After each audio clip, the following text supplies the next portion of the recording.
Ya, selamat pagi Gus, sebelumnya. Oh iya, selamat pagi. Assalamualaikum warahmatullahi wabarakatuh. Gimana? Ya, Gus, ini Gus mulai rame lagi nih Tahu Gus. aja kalau saya di sini ini. Kan Gus pernah ngomong nih Gus soal masalah capres waktu itu. Oh, pilpres Iya dulu. pilpres, ya. Nah, kalau Gus sendiri kira-kira ada nggak sih Gus kriteria capres dan cawapres menurut Gus Rofi yang cocok siapa Gus? Iya. Jadi kalau kita berbicara pilpres, di mana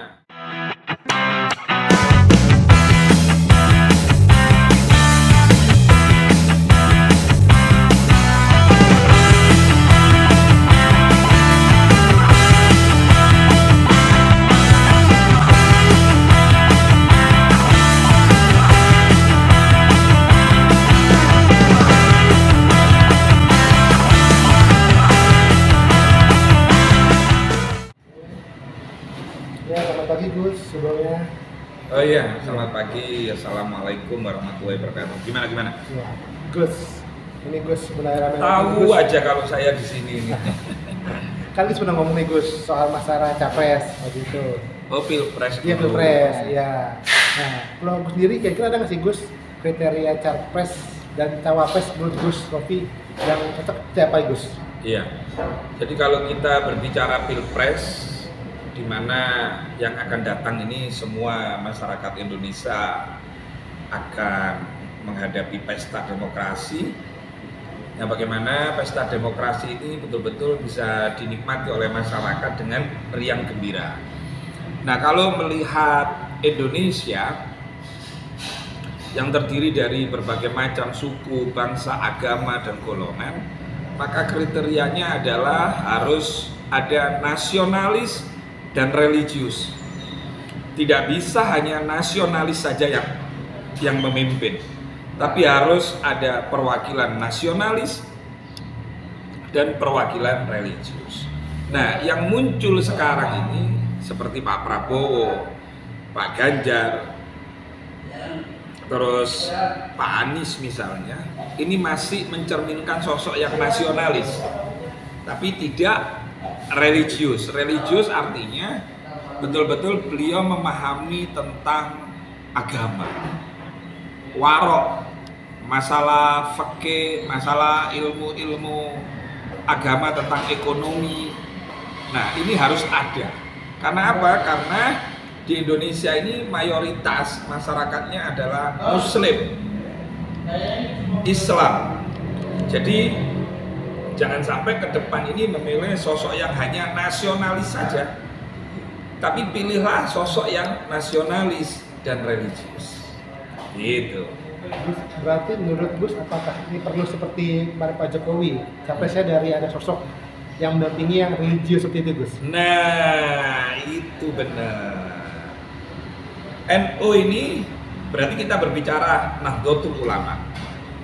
Nahdlatul Ulama adalah bukan hanya menjadi ormas terbesar di Indonesia, tetapi Nahdlatul Ulama menjadi ormas terbesar seluruh dunia dan moderat. Jadi kan kalau ketemu kiai-kiai NU pasti menyenangkan orangnya, tidak kaku, tidak gampang mengkafir-kafirkan. Nah, maka ada istilah dulu Yai Hasyim Muzadi almarhum itu menyampaikan, jangan sampai NU ini seperti mendorong mobil yang sedang mogok. Begitu sudah jalan, kita ditinggal. Jadi ini saya sampaikan kepada ketua umum partai, ini persoalan serius. Perhatikan suara Nahdliyin dengan cara gimana? Tunjuk tokoh Nahdliyin, tokoh Nahdlatul Ulama untuk mendampingi sosok nasionalis. Saya yakin kalau para ketua umum partai khususnya yang berpotensi menang, PDI Perjuangan misalnya, Bu Megawati sangat dekat sih dengan tokoh-tokoh NU. Maka seyogianya untuk keadilan tadi itu, maka harus memilih yang kader NU, yang pernah menjadi pengurus NU, yang pernah lama di NU, dan keilmuannya tidak diragukan lagi. Ini hanya saran loh ya untuk supaya menang. Karena biasanya NU itu, contoh Yai Ma'ruf Amin, walaupun beliau kemarin itu dianggap sepuh, tapi melekat dia sebagai waroknya NU, tokohnya NU, maka NU yang di laut, di bumi, di darat, di gunung, dia menyatu, Pak. Dan hasilnya seperti yang Anda rasakan, menang gitu. Kira-kira ada nggak sih Gus sosok ulama yang cocok menurut Gus? Iya. Capres? Di NU itu banyak orang-orang alim. Ada yang bukan kader misalnya, tetapi dia NU. Seperti gimana ya kriterianya?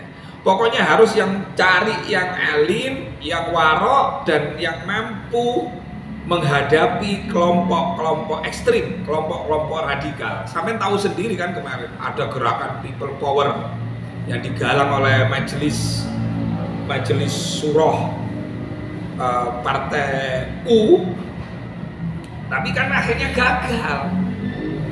Nah, harus ada sosok yang bisa mengimbangi kelompok-kelompok yang keras menurut saya, yang tidak bisa menerima hasil daripada keputusan pemilu kemarin. Maka sosok itu ciri-cirinya ya, namanya kita alim dan warok, tentu dia harus di organisasi betul-betul pengalaman banget, di pemerintahan juga dia ngerti banget, ya minimal gelarnya Profesor Doktor Kiai Haji. Udah cari aja siapa di NU yang Profesor Doktor Kiai Haji. Jadi nggak ragu gitu loh, memang betul-betul alim dan warok dan wani. Paling penting itu wani. Betul kata Pak Jokowi, harus punya nyali untuk memimpin Indonesia. So kalau nggak punya nyali, nanti gampang diombang-ambingkan, terutama dari dalam negeri maupun luar negeri itu tadi. Ya. Terakhir Gus, mungkin Gus ada pesan untuk ini suhu yang mulai agak panas nih Gus. Ya Pak? Yang mulai agak memanas nih, mulai memanas nih. Belum pas sekarang ini nih. Tadi Gus bilang kan mulai ada ya kayak ada people power seperti itu, gimana Gus? Jadi begini, kenapa saya kok mengusulkan kepada para ketua umum partai? Karena NU ini Pak, makanya orang mau goncang Indonesia itu berat sekali, sulit sekali. NU itu punya namanya RMI, Robito Mahat Islamiyah, atau lebih dikenalnya Asosiasi Pondok Pesantren seluruh Indonesia di bawah naungan NU. Jumlahnya itu kalau nggak salah ya, saya pernah bicara sama mantan ketua umum RMI yang juga putranya Mbah Sahal Mahfud, Yai Gofar Rozin, bahwa pondok pesantren di bawah naungan NU itu sekitar 23.700 berapa gitu. Bayangkan itu pondok yang di bawah naungan NU. Belum semua artinya ya? Iya, itu belum umat-umatnya, itu pondok pesantrennya. Artinya alumninya berapa. Jadi saya mengusulkan seperti ini agar supaya apa? Agar supaya Indonesia ini betul-betul tidak mudah digoyangkan. Karena NU ini membawahi pesantren. Jadi kalau milih calon wakil presiden, kalau tidak bisa capres, maka wapresnya harus dari tokoh Nahdliyin yang punya nyali, punya ilmu dan warok. Warok itu wis ahlinya ahli, pakarnya pakar. Gitu ya. Oke, inisialnya Profesor Doktor Kiai Haji. Wis sudah, gitu ya. Itu ya. Saya soalnya mau ke Kertajati, saya mau ada rencana pembangunan kandang untuk 10.000 ekor kambing. Nanti kita ajak main lah ke sana ya. Gitu ya, matur suwun nggih. Ayo makan-makan dulu.